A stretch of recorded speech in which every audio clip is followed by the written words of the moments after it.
رمضان میں جو دوسرا بڑا واقعہ وہ فتح مکہ کا ہے. جیسے گزشتہ درس میں وعدہ کیا گیا تھا کہ فتح مکہ کے حالات بیان ہوں گے. فتح مکہ کا جو سبب بنا، پہلے تھوڑا سا اس کا تذکرہ.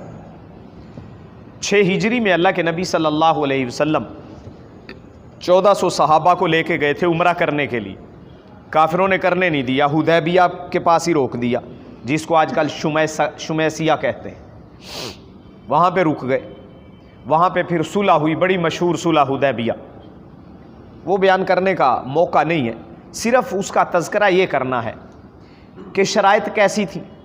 مسلمانوں کے اوپر بڑا تکلیف دہ وقت تھا کہ انہوں نے شرطیں ہی ایسی لگا دی، اگر کوئی بندہ مکے سے مسلمان ہو کے مدینہ چلا گیا، مدینے والے اس کو واپس کریں گے، اور اگر کوئی مدینے سے مکے آ گیا، مکے والے واپس نہیں کریں گے. آپ لوگ ابھی آئے ہیں عمرہ کرنے، ہم نہیں کرنے دیں گے، واپس جاؤ.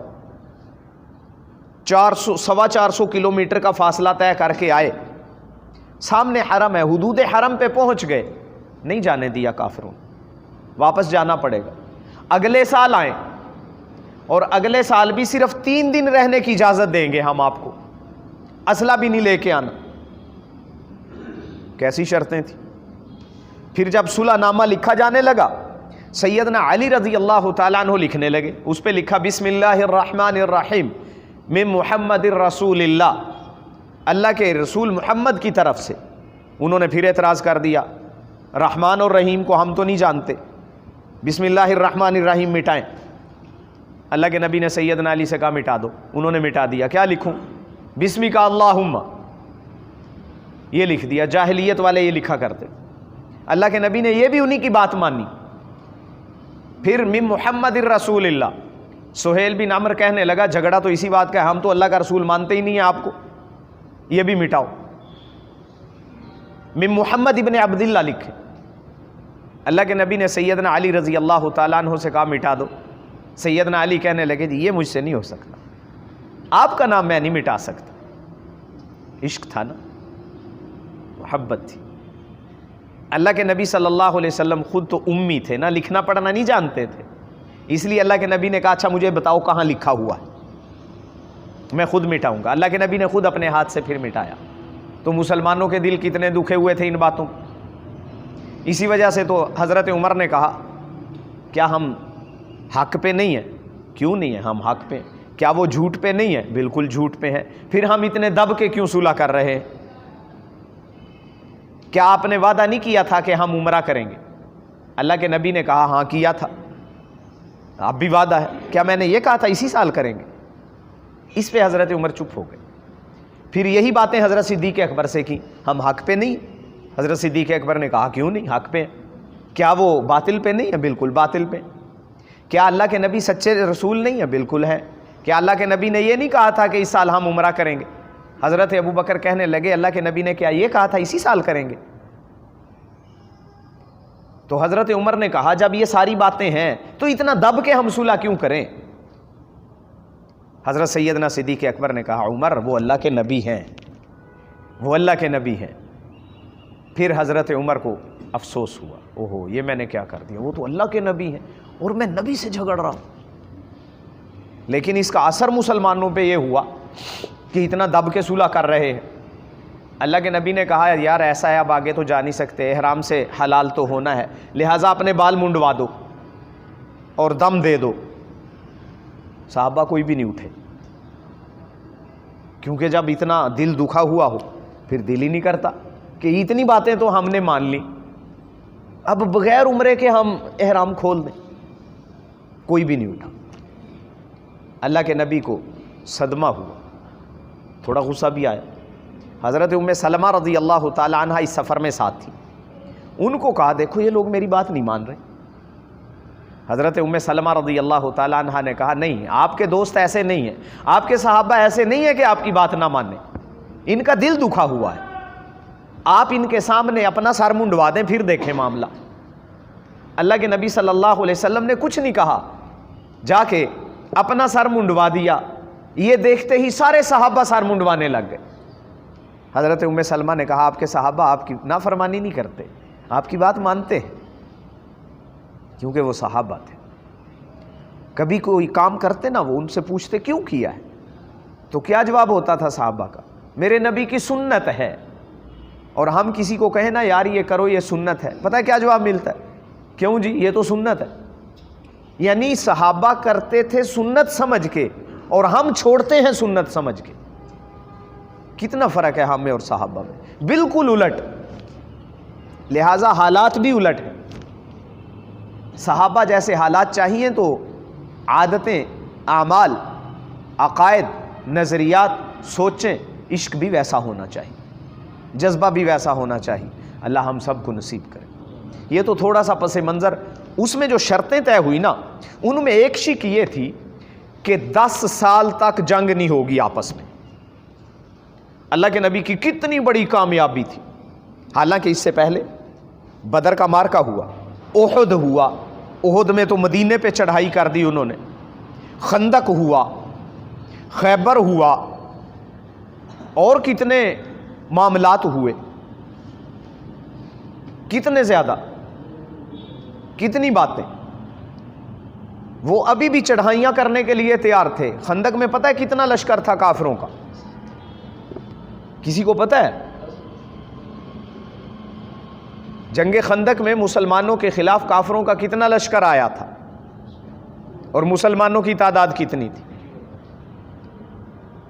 ہاتھ کھڑا کریں جس چیز کو پتہ ہے. اتنے مجمع میں سے صرف ایک. کیا یہ نبی کے ساتھ وفائیں ہیں؟ سوال تو بنتا ہے نا کہ عشق رسول کا دعویٰ تو ہے لیکن ہمیں اتنا بھی نہیں پتہ. یہ تو کتنی موٹی موٹی سی باتیں. اور اگر سکور پوچھنے لگ جائے نا فلاں میچ میں کتنے سکور بنے تھے، پتہ نہیں کتنے بتائیں گے ریکارڈ. 3000 مسلمانوں کی تعداد تھی، کافروں کا لشکر تھا 12000. اور کچھ روایات میں محمد احمد باشمیل نے لکھا ہوا کافر 24000 کا لشکر لے کے آئے تھے. 24000 کا لشکر. تو اتنی چڑھائی انہوں نے کی، لیکن اب خود ہی تسلیم کر لیا چلو جی 10 سال تک جنگ نہیں ہوگی. یعنی کافروں نے مان لیا کہ مسلمان اتنی بڑی طاقت ہیں کہ ان کے ساتھ پنگا نہ لیں تو اچھا ہے. 10 سال تک کوئی جنگ نہیں ہوگی. اگلے سال مسلمان آئیں گے، صرف 3 دن رہیں گے، عمرے کی اجازت ہوگی، اور ان 3 دنوں میں ہم ان کے لیے شہر خالی کر دیں گے، مسلمان رہیں، عمرہ کریں. اور ارد گرد کے جو قبائل ہیں نا ان کو اختیار ہے، وہ جن کے ساتھ مرضی معاہدہ کر لیں، چاہے قریش کے ساتھ کر لیں چاہے مسلمانوں کے ساتھ کر لیں. اب مسلمان کتنی دور سے آئے؟ 400 کلومیٹر. مکہ 450 کلومیٹر ہے مدینہ سے. اتنی دور سے آئے. اتنا اثر اسلام کا ہو چکا تھا کہ قبیلہ خزاعہ کے جتنی بھی شاخیں تھیں ان سب نے کہا کہ ہم تو مسلمانوں کے ساتھ ہیں، ہم مسلمانوں کے ساتھ ہیں. اور بنو بکر نے قریش کا ساتھ دیا. اب معاہدہ ہوا جنگ بندی کا کتنے سال کا؟ 10 سال کا. لیکن 2 سال بعد شرارت کر دی. قبیلہ بنو بکر کی ایک شاخ تھی، اس کا ایک سردار تھا نوفل بن معاویہ. نوفل بن معاویہ بڑا بدماش تھا. یہ ایسا بدماش تھا کہ یہ اللہ کے نبی صلی اللہ علیہ وسلم کے خلاف مکے والوں کو اسلحہ دیا کرتا تھا. اس نے مکے والوں سے ساز باز کی کہ 10 سال تک جنگ تو نہیں ہوگی، ہمارا اور بنو خزاعہ کی دشمنی تو ہے، انہوں نے مسلمانوں کا ساتھ دیا تو ہم ان کے اوپر چڑھائی کرنا چاہتے ہیں. مکے والوں نے سمجھایا کہ معاہدہ ہے، اس معاہدے میں تم لوگ بھی شریک ہو، یہ معاہدہ تو تمہارا بھی ہے. لیکن صفوان بن امیہ، سہیل بن عمرو، عکرمہ بن ابی جہل، انہوں نے اندر کھاتے اس کا ساتھ دیا. انہوں نے کہا ٹھیک ہے، اسلحہ بھی دیں گے، ہم بھی تمہارا ساتھ دیں گے، اندر ہی اندر. لہٰذا انہوں نے، بنو بکر نے نوفل بن معاویہ کی قیادت میں، بعد میں یہ نوفل بن معاویہ مسلمان ہو گئے تھے، بعد میں رضی اللہ تعالی عنہ بن گئے تھے. نوفل بن معاویہ نے بنو خزاعہ کے اوپر ایک چشمہ تھا وطیر نام کا، وہاں پہ بنو خزاعہ نے ان دنوں پڑاؤ ڈالا ہوا تھا۔ بنو خزاعہ کی ایک شاخ تھی بنو کعب۔ یہ پتہ ہے کیسے ہوتے ہیں؟ جیسے راجپوت فیملی ہے نا، جو راجپوتوں میں بھٹی بھی ہوتے ہیں، چوہان بھی ہوتے ہیں، رنگڑ بھی ہوتے ہیں، راؤ بھی ہوتے ہیں، رانے بھی ہوتے ہیں راجپوت ہی سارے، یوں ہی ہیں بنو خزاعہ، لیکن ان کی پھر مختلف شاخیں ہیں آگے۔ ان میں ایک تھی بنو کعب۔ بنو کعب کے اوپر حملہ کر دیا انہوں نے۔ وہ بیچارے حرم کے قریب تھے، حرم میں بھاگ گئے، رات کے وقت حملہ کیا۔ اب ان کو تو وہم و گمان میں بھی نہیں تھا، وہ تو مطمئن تھے کہ اب تو جنگ 10 سال تک ہونی نہیں ہے، اور انہوں نے سوتے میں حملہ ان کے اوپر کر دیا۔ وہ بھاگے حرم میں پناہ لینے کے لیے کہ حرم میں تو کوئی کسی کو قتل نہیں کرتا۔ حرم میں بھی ان ظالموں نے نہیں چھوڑا۔ حرم میں پہنچ کر جو نوفل بن معاویہ کے اپنے ساتھی تھے نا، انہوں نے کہا الہ الہ الہ، معبود معبود۔ تو نوفل بن معاویہ نے کہا لا الہ اليوم، آج کوئی الہ نہیں ہے۔ چوریاں اللہ کے گھر میں سے کر لیتے ہو، حدود حرم میں سے چوریاں کرتے ہوئے تو تمہیں الہ یاد نہیں آتا، آج بدلے لیتے ہوئے الہ یاد آ رہا ہے؟ کوئی الہ نہیں، بس مارو ان کو۔ 20 بندے قتل کر دیے ان کے، 20 بندے۔ وہاں پہ بنو خزاعہ کے ایک سردار بدیل بن ورقا، ان کا بھی گھر تھا مکے میں، اور ان کے غلام رافع کا بھی۔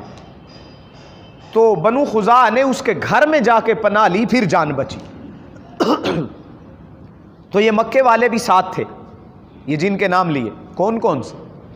اکرمہ بن ابی جہل، سہیل بن عمرو اور صفوان بن امیہ۔ تو انہوں نے کہا چہرے چھپا رکھے تھے، ہمیں کس نے پہچانا ہوگا، اب تو ویسے بھی مکے میں اپنے گھروں میں پہنچ گئے ہیں، یہ چپ کر کے اپنے گھروں میں چلے گئے۔